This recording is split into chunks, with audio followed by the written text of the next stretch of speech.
Animal behavior is, I think, always interesting. And let's face it, sometimes it's simply amusing. But like that little woodcock dancing, it's just doing what it was born to do. And let's face it, some of our human adolescent courtship displays are no less amusing. Or consider the American crow.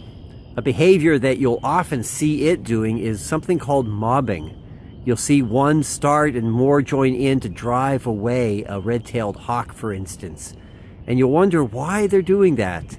Of course, the answer is pretty simple. They're defending their nests because the red-tail would eat their young.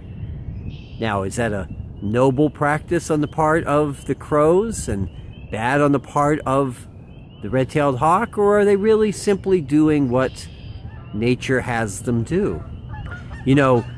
Crows often find themselves on the receiving end of the very same thing, for their behavior is no different. They'll take young off of other birds' nests. So it's more about judgment. What do we think about the behavior? And why would we ever judge an animal for simply being an animal? Yet too often we find ourselves judging humans for simply being human. We hear the story of Adam and Eve in the garden and the fall, and we too often begin with the thought that, human nature is corrupt. We're prone to evil, and we need to be saved from that. But what if the story really is about the struggle to try to do the right thing? Their decision to eat the apple was complex.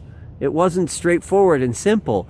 And do we really believe that God is that sort of judgmental creature who doesn't allow us even to seek wisdom?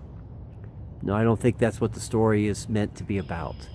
I think the story is meant to be about an explanation for why it's such a struggle. Answers aren't always black and white.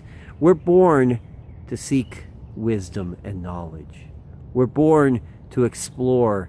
We're born to create. We're born, yes, to make mistakes.